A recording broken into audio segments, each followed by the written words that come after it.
ایک بات جو علامہ ابن کثیر نے بھی اور علامہ قرطبی نے بھی حضرت ابن عباس رضی اللہ تعالیٰ عنہ کے حوالے سے لکھی ہے، وہ یہ کہ یہ فرشتے نہ 2 تھے، نہ 9 تھے، نہ 11 تھے، بلکہ ان کی تعداد 3 تھی۔ اور یہ 3 کون تھے؟ یہ حضرت جبرائیل علیہ السلام، حضرت اسرافیل اور حضرت میکائیل، یہ تینوں تھے۔ تو یعنی انہوں نے نام بھی باقاعدہ لکھے ہیں ابن عباس رضی اللہ تعالیٰ عنہ بڑی روایت۔ تو اس کا مطلب یہ ہے کہ فرشتوں کی تعداد کوئی مقرر تو نہیں ہے، نہ اس کے بارے میں قرآن نے کوئی بات کہی ہے اور نہ ہی کسی صحیح حدیث میں، البتہ اقوال موجود ہیں اور یہ سمجھا جا سکتا ہے کہ 2 یا 2 سے زائد تھے۔ کتنے تھے؟ ان کی تعداد 11 تک ہو سکتی ہے، لیکن جو زیادہ صحیح قول جس کے اوپر مفسرین نے اعتماد کیا ہے وہ ابن عباس رضی اللہ تعالیٰ عنہ والا قول ہے کہ وہ 3 تھے۔ 12۔ اب جب حضرت لوط علیہ السلام کے پاس وہ پہنچے ہیں تو ان کی قوم جو ہے اپنی جو روایتی بے حیائی تھی کہ وہ مردوں سے شہوت رانی کرتے تھے خواتین کو چھوڑ کر، تو وہ خوبرو نوجوانوں کو دیکھ کر اپنے اس بدنیتی سے اور برے ارادے سے وہاں آئے۔ بڑی کوشش کی حضرت لوط علیہ السلام نے ان سے بچانے کے لیے، اور حضرت لوط علیہ السلام پریشان بھی بہت ہوئے، اور کہتے ہیں کہ انہوں نے دروازے بند کر لیے۔ حضرت لوط علیہ السلام نے، مہمان اندر تھے اور یہ لوگ دروازہ توڑنے پہ بھی تل آئے، اور قوم کے بعض لوگ جو تھے وہ دیواریں پھلانگ کر اندر آنا شروع ہو گئے۔ تو یعنی بالکل بے بسی کا ایک عالم تھا۔ حضرت لوط علیہ السلام نے پھر یہ بھی کہہ دیا کہ کاش میرے پاس کوئی مضبوط سہارا ہوتا تو میں آج جو ہے وہ ان سے اپنے مہمانوں کو بچا لیتا، اور ہر طرح کی انہوں نے کوشش کی اور بچے نہیں۔ مضبوط سہارا تو ان کے پاس تھا، جیسے بخاری شریف کی حدیث میں نبی پاک صلی اللہ علیہ وسلم فرمایا کہ رحم اللہ علی لوط، اللہ تعالیٰ لوط علیہ السلام پر رحمت کرے کہ انہو یاوی الی رکن شدید، کہ وہ ان کے پاس مضبوط سہارا تو پہلے سے موجود تھا، اور وہ کیا تھا مضبوط سہارا؟ اللہ کا سہارا تھا، تو وہ موجود تھا، اور فرشتے اللہ ہی کی طرف سے آئے ہوئے تھے۔ لیکن اللہ تعالیٰ اپنے رسولوں کی عاجزی اور اپنے رسولوں کی جو حیثیت ہے وہ بتاتا ہے کہ رسول اللہ کا نمائندہ ہوتا ہے، اور اس نمائندگی کی وجہ سے اس کو کوئی نہ تو عالم الغیب ہوتا ہے اور نہ ہی مختار کل ہوتا ہے، تو اختیار کے اعتبار سے بھی محدود ہے اور علم کے اعتبار سے بھی محدود ہے۔ جتنا اللہ بتا دے اس کے پاس علم آ جاتا ہے، اور جتنا اللہ اختیار دے دے اتنا وہ با اختیار بن جاتا ہے۔ تو اللہ تعالیٰ نے حضرت لوط علیہ السلام کی جب بالکل بے بسی انتہا کو پہنچ گئی تو پھر فرشتوں نے بتایا، یہ جو پچھلی آیت ہے آیت نمبر 81 جہاں پہ سبق مکمل ہوا تھا، پھر فرشتوں نے بتایا قالوا یا لوط انا رسل ربک، یعنی تھے فرشتے لیکن حضرت ابراہیم علیہ السلام کے پاس گئے تو ان کو بھی نہیں پتہ چلا، وہ بچڑا لے کے آ گئے، اور جب ان کے پاس آئے تو ان کو بھی نہیں پتہ چلا، یہ بھی اب اتنی پریشانی میں مبتلا ہیں۔ جب انہوں نے پریشانی آخری حد کو پہنچی تو انہوں نے کہا کہ یا لوط، اے لوط علیہ السلام، انا رسل ربک، ہمیں تیرے رب نے ہی بھیجا ہے۔ گویا وہی جو رکن شدید کی بات وہ کر رہے تھے، مضبوط سہارا، تو ان کو بتایا گیا کہ تیرا رب جو تیرا مضبوط سہارا ہے اسی نے تو ہمیں بھیجا ہے۔ لن یصلوا الیک، یہ دیواریں پھلانگ رہے ہیں، یہ جو مرضی کر رہے ہیں یہ آپ تک پہنچ نہیں سکیں گے، آپ بے فکر ہو جائیں، آپ بس اپنے اہل خانہ کو لے کر نکل جائیں رات کے کسی حصے میں، اور کوئی مڑ کے نہ دیکھے، اور ایک صرف الا امرأتک، سوائے آپ کی بیوی کے، اور یعنی وہ مڑ کے دیکھے گی اور اس کو نہیں لے کے جانا۔ یہ بعض لوگوں نے کہا ہے کہ یہ پہلے سے حضرت لوط علیہ السلام کی بیوی کے بارے میں کیسے کہہ دیا گیا کہ ان کو جو ہے وہ پیچھے مڑ کے دیکھے گی، یعنی پیچھے مڑ کے دیکھنے والا تباہ ہوگا اور کوئی نہ، ولا یلتفت منکم احد الا امرأتک، تو پہلے سے بیوی کا استثناء کیسے ہو گیا کہ یہ پیچھے مڑ کے دیکھے گی؟ تو اصل میں یہ استثناء پیچھے مڑ کے دیکھنے کے حوالے سے نہیں ہے، بلکہ یہ استثناء جو ہے اس کے اعراب سے ظاہر ہے، وہ لے جانے کے حوالے سے۔ جب کہا گیا یہ الا امرأتک، یہ منصوب ہے، منصوب کا مطلب یہ ہے کہ اس کا تعلق ہے فأسر بأہلک، اپنے گھر والوں کو لے جاؤ، الا امرأتک، اپنی بیوی کو نہیں لے کے جانا، یعنی یہ کہا گیا تھا، اس ہدایت کے اندر یہ بات شامل تھی۔ انہ مصیبھا ما اصابہم، جو دوسروں کو پہنچنے والا ہے جو عذاب وہ اس کو بھی پہنچے گا۔ اللہ اکبر۔ بہرحال صبح وہ لے کے نکل گئے اور بتا دیا گیا کہ وہ جو رات کے کسی حصے میں عذاب آنا ہے وہ صبح تک آنا ہے. ان موعدہم الصبح، صبح کا وقت مقرر ہوا ہے. لیس الصبح بقریب، اور صبح جو ہے وہ قریب نہیں ہے، یعنی کافی وقت پڑا ہے، آپ لے کے نکل جائیں. بس پھر اللہ کا عذاب آ گیا. اللہ تعالیٰ فرماتا ہے فلما جاء امرنا، پھر جب ہمارا عذاب آیا جعلنا عالیہا سافلہا، سب سے پہلا کام تو یہ ہوا کہ ان کا جو اس بستی کا جو بلند ترین حصہ تھا وہ اس کا پست ترین حصہ بن گیا، اوپر والا حصہ نیچے والا بن گیا، یعنی اس کا مطلب اس کو بالکل الٹا دیا گیا. پھر اس کے اوپر امطرنا علیہم حجارۃ من سجیل منضود، اس کے اوپر پتھروں کی بارش اس کے بعد ہوئی ہے. اللہ اکبر. تو کہتے ہیں مفسرین نے لکھا ہے کہ 5 بستیاں تھیں، ایک بستی نہیں تھی یہ دراصل 5 بستیاں تھیں. بڑی بستی ان کی ایک تھی سدوم، اور اس کے قریب قریب جو ہیں یہ کوئی 5 بستی جس میں عمورہ کی بستی تھی. اور یہ 5 بستیوں کو جبریل نے اپنے پر کے نیچے لیا، اور یعنی اس کے نیچے اپنا پر رکھا اور ان کو بالکل سیدھا اوپر لے گئے. امام قرطبی نے لکھا ہے کہ اتنا اوپر لے جایا گیا کہ یہ بالکل آسمان کے قریب ہو گئے. اور جب یہ آسمان کے قریب ہو چکے تھے تو بے خبر اتنے تھے کہ اس میں کسی کو پتہ نہیں چلا کہ ہم کہاں پہنچ گئے. اور حتیٰ کہ یعنی علامہ قرطبی نے لکھا ہے کہ حتیٰ کہ آسمان والوں نے اس بستی کے گدوں اور کتوں کی آوازیں سنی، یعنی اس قدر اوپر لے گئے. لیکن حالت یہ تھی کہ نہ کوئی برتن ٹوٹا، نہ کوئی برتن ہلا، کچھ بھی نہیں ہوا، کوئی اس کے اندر کوئی تبدیلی نہیں ہوئی، بالکل اتنے آرام سے یہ اتنے اوپر چلے گئے. اور بس وہاں جا کے اس کو الٹایا گیا. یہ ہے جو اللہ تعالیٰ فرماتا ہے کہ جعلنا عالیہا سافلہا، بالکل الٹا دیا گیا. اور پھر یہ بالکل ان کو نیچے گرایا گیا اور ساتھ ہی ان کے اوپر پتھروں کی بارش شروع ہو گئی. اللہ اکبر. وامطرنا علیہا حجارۃ، ان کے اوپر ہم نے پھر پتھر برسائے من سجیل، جو کھنگر کے پتھر تھے. سجیل کہتے ہیں کہ یہ ایک خاص قسم کا ایسا پتھر جس کے اوپر پکی مٹی لگی ہوئی ہوتی ہے، خاص قسم کا جو نکیلا پتھریلا پتھر ہوتا ہے اس کو سجیل کہتے ہیں. منضود طے بتائے، اس کا ایک معنی تو یہ ہے کہ پتھر طے بتائے تھے، دوسرا یہ لگاتار آئے، ایک نہیں ہے کہ ایک پتھر لگ گیا بس، نہیں، پتھر کے اوپر پتھر، پتھر کے اوپر پتھر، یوں آتے رہے، لگاتار ایک بارش ہوئی. اللہ اکبر. مسومۃ عند ربک، اور یہ پتھر تھے بھی نشان زدہ اللہ کی طرف سے آئے، یعنی طے شدہ تھا کہ کس پتھر نے کہاں گرنا ہے. وما ہی من الظالمین ببعید، ظالموں سے یہ دور نہیں تھے. اب یہ کیا دور نہیں تھا؟ ہیا کی ضمیر کس طرف ہے؟ وما ہی من الظالمین ببعید، ظالموں سے یہ کوئی زیادہ دور نہیں ہے. ایک تو اس کا تعلق کیا سیاق و سباق کے اعتبار سے تو پتھروں کے ساتھ ہی ہے کہ وہ جو پتھر آ رہے تھے وہ پتھر بس وہ قریب ہی آ کے لگتے تھے اور وہ دور نہیں تھے، ظالموں کو پہنچ رہے تھے. دوسرا اس کا بعض مفسرین نے کہا کہ ہیا کی ضمیر اس بستیوں کی طرف بھی ہے کہ جن بستیوں کو الٹایا گیا وہ زیادہ دور نہیں ہے، یعنی اسی علاقے سے ہیں. اور یہ بات پہلے ہو چکی کہ یہ 6 اقوام جن کی تباہی کا ذکر ہو رہا ہے یہ جزیرۃ العرب کی بستیاں ہیں. جزیرۃ العرب کے علاقے میں ہی ان کے سارے تھے مسکن. اور اگر آپ کہیں کہ خاص طور پر یہ جو لوط علیہ السلام کی قوم ہے تو یہ تو بالکل یعنی اردن کا اور فلسطین کا جو درمیانی علاقہ ہے جہاں پہ بحیرہ مردار ہے آج کل، وہاں پہ یہ بستیاں تھیں. تو یہ اگر حجاز سے بات کی جائے جہاں یہ قرآن نازل ہو رہا تھا، نبی اکرم صلی اللہ علیہ وسلم کے جو اولین مخاطبین تھے مشرکین مکہ، ان کو کہا جا رہا ہو کہ ان ظالموں سے یہ زیادہ دور نہیں ہے، تو یہ بھی ہو سکتا ہے. اور اس سے مراد یہ بھی ہو سکتا ہے کہ یہ بستیاں جو ہیں یہ ساری ایک دوسرے کے قریب تھیں، یا پھر یہ پتھروں کی طرف ہیا کی ضمیر ہے اور وہ ظالموں سے زیادہ دور نہیں تھے. بہرحال آگے پھر حضرت شعیب علیہ السلام کا ذکر شروع ہوا. وَإِلَىٰ مَدْيَنَ أَخَاهُمْ شُعَيْبًا، کہ مدین کی طرف ان کے بھائی شعیب علیہ السلام کو بھیجا. اب یہ اگلا قصہ شروع ہو رہا ہے آیت نمبر 84 سے.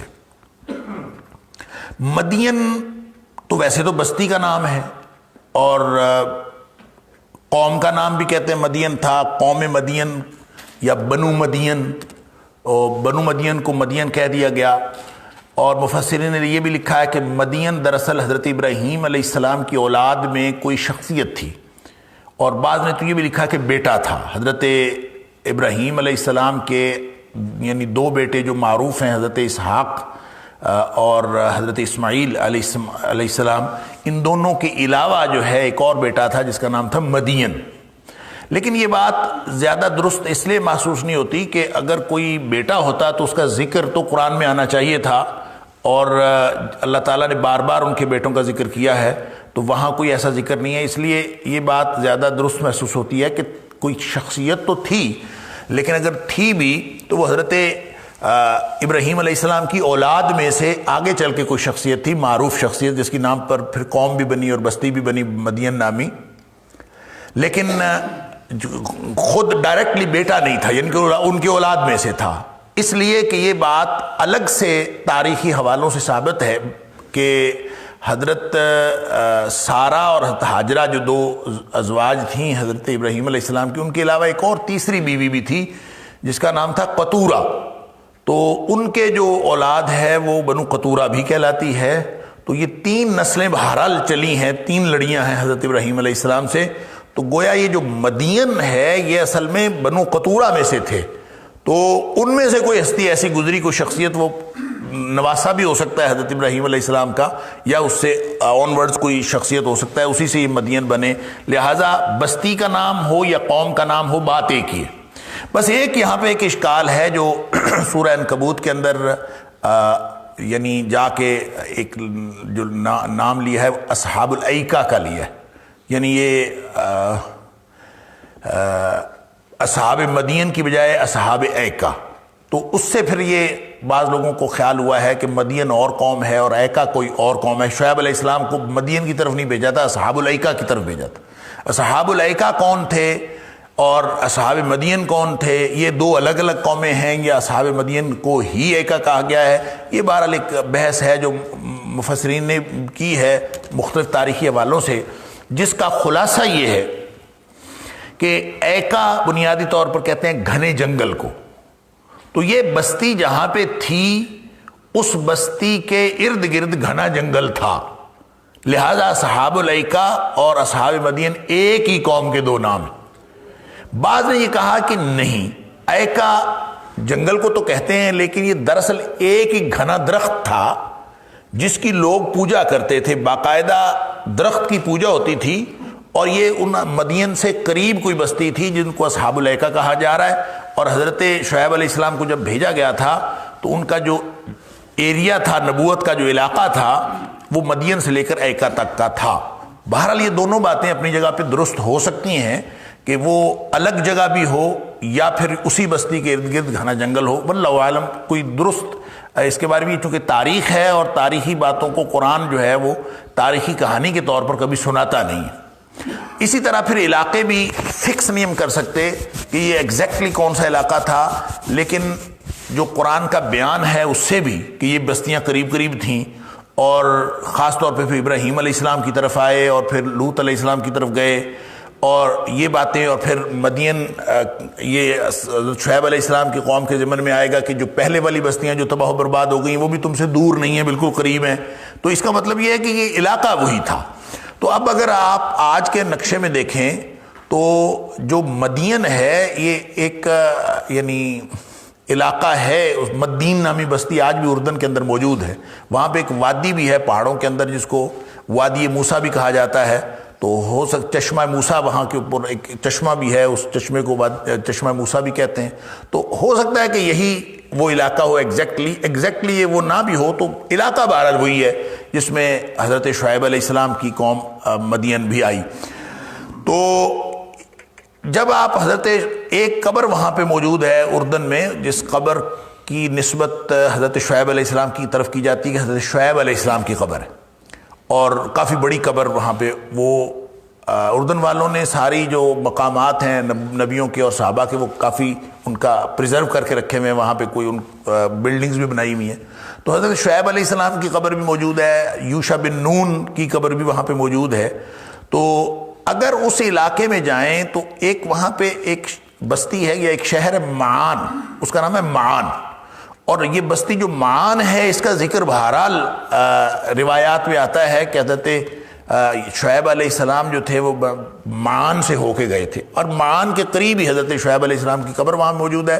جب آپ معان سے جائیں حضرت شعیب علیہ السلام کی قبر کی طرف، تو راستے میں اگرچہ وہ علاقہ سارا خشک پہاڑوں پر مشتمل ہے، لیکن راستے میں ایک جگہ آتی ہے کہ آپ کو ارد گرد گھنے جنگلات اور گھنے باغات نظر آنا شروع ہو جاتے ہیں۔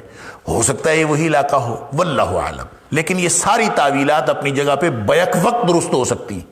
تو اصحاب الایکہ اور اصحاب مدین سے کسی کنفیوژن میں پڑنا نہیں چاہیے کہ اصحاب مدین جو ہیں وہ کوئی اور ہیں یا اصحاب ایکہ کوئی اور ہیں۔ یہ ایک ہی قوم تھی جس کی طرف حضرت شعیب علیہ السلام کو بھیجا گیا۔ اچھا، یہاں پہ ایک اور دلچسپ بات بھی یہ ہے کہ الی مدین اخاہم شعیبہ، عام طور پہ قرآن کا اسلوب یہ ہے کہ جب کسی قوم کی طرف کو نبی بھیجتا ہے تو اخاہم کے الفاظ ہیں، ان کے بھائی کو بھیجا۔ جیسے صالح علیہ السلام کے بارے میں بھی یہی بات ہوئی، ہود علیہ السلام کے بارے میں بھی یہی بات ہوئی کہ ان کے بھائی کو بھیجا۔ تو یعنی مدین قوم ہے جن کی طرف بھیجا، لیکن جب ایکا کی بات کی ہے، اصحاب الایکا کی، تو وہاں اخاہم نہیں کہا، نہیں، یعنی اخوت نسبی کا ذکر نہیں کیا کہ کوئی ان کے ساتھ کوئی تعلق تھا۔ تو ایکا چونکہ جنگل یا درخت کی بات تھی، اور اس لیے اس نسبت کی وجہ سے یہ نہیں کہا گیا کہ یہ ان کے بھائی تھے۔ تو لیکن مدین بہرحال چونکہ قوم ایک کسی ہستی کی طرف سے، کسی شخصیت کی طرف منسوب تھی، اس لیے کہا وہ اخاہم شعیبہ۔ قال یا قوم اعبدوا اللہ ما لکم من الہ غیرہ، اور انہوں نے وہی پیغام دیا جو سارے نبی دیتے تھے۔ قال یا قوم، اے میری قوم، اعبدوا اللہ، اللہ کی بندگی کرو، ما لکم من الہ غیرہ، اللہ کے علاوہ کوئی اور الہ نہیں۔ ولا تنقصوا المکیال والمیزان، دیکھو ناپ اور تول میں کمی نہ کرو۔ مکیال ناپ اور میزان تول، اس میں کسی قسم کی کمی نہ کرو۔ انی اراکم بخیر، میں تمہیں دیکھتا ہوں کہ تم خوشحالی میں ہو۔ بخیر، خیر کا معنی مال، عام طور پہ خیر کثیر مال کو کہتے ہیں، ہر اس چیز کو خیر کہتے ہیں جس کی طرف طبیعتیں مرغوب ہوتی ہیں، جو طبیعتوں کو پسند ہوتا ہے، جس کی طرف طبیعتیں کشش کرتی ہیں۔ اس کے مقابلے میں شر ہوتا ہے، خیر اور شر یہ ایک بڑی لمبی بحث ہے، اور خیر کا ڈائریکٹلی معنی عربی میں مال بھی ہے۔ لہذا انی اراکم بخیر، میں تمہیں اچھے حالات میں دیکھتا ہوں، یعنی تمہارے حالات اچھے ہیں، خوشحالی ہے تمہیں۔ گویا یہ علت ہے، یہ وجہ ہے جس وجہ سے وہ منع کر رہے ہیں کہ تم یہ جو ناپ اور تول میں کمی کر کے کوئی فائدہ لینا چاہتے ہو، اچھے بھلے خوشحالی میں ہونے کے باوجود تم یہ کر رہے ہو۔ تو دوسری وجہ یہ بتائی کہ وَإِنِّي أَخَافُ عَلَيْكُمْ عَذَابَ يَوْمٍ مُحِيطٍ، ایک تو یہ ہے کہ تمہیں ضرورت کوئی نہیں ہے، خوشحال لوگ ہو، پھر بھی ناپ تول میں کمی کرتے ہو، اور دوسرا یہ ہے کہ مجھے عذاب کا خطرہ ہے۔ انی اخاف علیکم، مجھے تمہارے اوپر خطرہ ہے، عذاب یوم محیط، کے گھیر لینے والے دن میں تمہارے اوپر عذاب آ جائے گا۔ تو اس عذاب، یہ دو گویا حضرت شعیب علیہ السلام نے اپنی طرف سے وجوہات بیان کی کہ ان دو بنیادوں پر میں تمہیں منع کرتا ہوں کہ اس طرح کی حرکتیں نہ کیا کرو۔ وَيَا قَوْمِ، اور اے میری قوم، أَوْفُوا الْمِكْيَالَ وَالْمِيزَانَ بِالْقِسْطِ، پہلے کہا تھا کمی نہ کرو، اب کہا ہے پورا کرو۔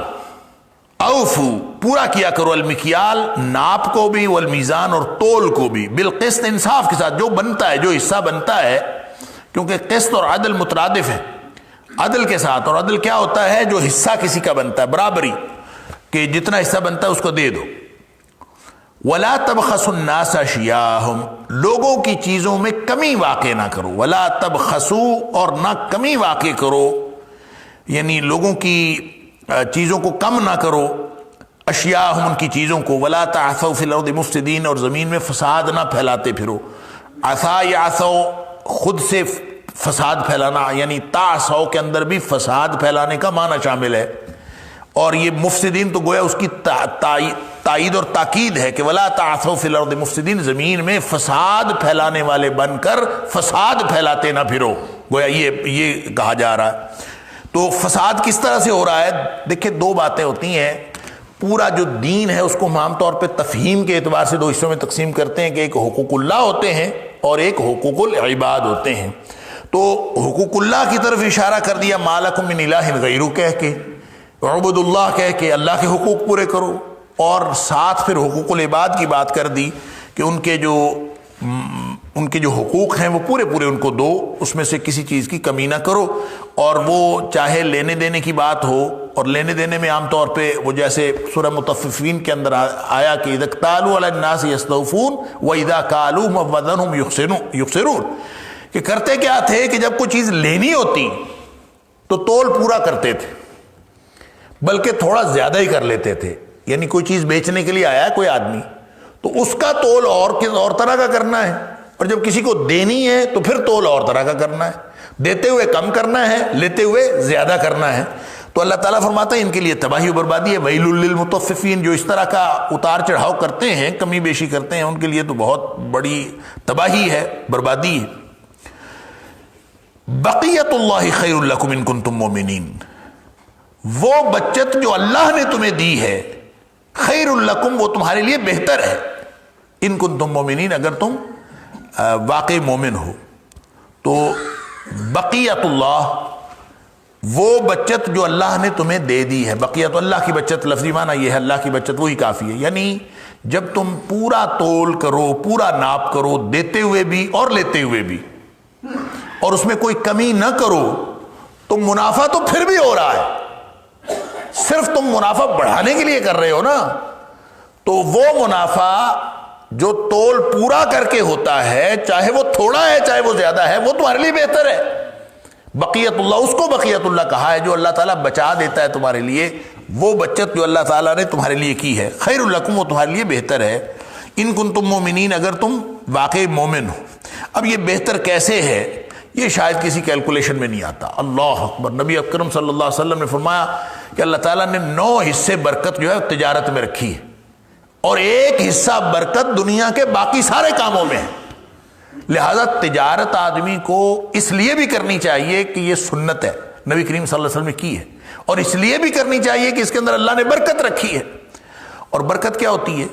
برکت کا لفظی معنی یہ ہوتا ہے کہ ایک تو سراسر خیر، اور ایک بڑھوتری اور نمو، وہ ہر وقت بڑھتی رہتی ہے. تو اللہ تعالیٰ نے تجارت کے اندر ایسی، یعنی یہ اللہ کی طرف سے، یہ جو غیر مرئی ہے، وہ کیلکولیشن میں نہیں آتی. انسان دیکھ نہیں سکتا کہ کہاں فائدہ ہو رہا ہے اور کہاں فائدہ نہیں ہو رہا. یہ اللہ کو پتا ہے کہ وہ فائدہ کیسے کرنا. جو اللہ تعالیٰ برکت دیتا ہے وہ ضروری نہیں کہ آپ کی کیلکولیشن میں آئے اور آپ اس میں باقاعدہ حساب کتاب کر کے. مجھے یاد ہے میں نے ایک دفعہ ذاتی طور پر بی اے جب میں نے کیا تھا، تو بی اے کے بعد میں نے ایک کاروبار کر کے دیکھا تھا، ایک تجربہ کیا تھا. اور مجھے یاد ہے کہ ہم جو یہ ایسے گروسری کی دکان بنائی تھی، تو اس میں جو چیز ہم لے کے آتے تھے، وہ لے کے آتے تھے ہم کلو کے حساب سے، اور یا بلک میں لے کے آتے تھے. مثلا 15 کلو اکٹھا لے کے آئے کوئی چیز، 20 کلو اکٹھی چیز لے کے آئے، اور وہ لے کے آتے تھے. اس وقت مجھے یاد ہے کہ کوئی مثلا ایک چیز جو ہے اب 6 روپے کلو لے کے آتے ہیں، تو وہ بلک میں لے کے آتے ہیں اور بیچ رہے ہیں اب 6.5 روپے کلو. اب 6.5 روپے کلو جو بیچ رہا ہے، کلو کا تو گاہک وہاں آتا ہی کوئی نہیں تھا. گاہک کیا آتے تھے کہ ایسے ہی کوئی آپ کہہ لیں کہ کوئی چھٹانک کا، کوئی آدھ پاؤ کا، کوئی پاؤ کا، بڑے سے بڑا گاہک پاؤ کا آتا تھا بس. تو آپ جب ہر ایک کو تول کے دے رہے ہیں، اور تول اگر آپ نے پورا دینا ہے، تو وہ جو 8 آنے آپ نے کلو میں بچائے ہیں وہ تو تول میں چلے جاتے ہیں. تو آپ کو بچت کہاں سے ہوگی؟ یعنی بظاہر ایسا تھا، میں خود کیلکولیٹ کرتا تھا کہ یہ بچت والی کوئی امکان ہی کوئی نہیں ہے اس میں، کہ جو جس طرح سے ہم خرید کے لاتے ہیں وہ بلک میں ہے، اور جس طرح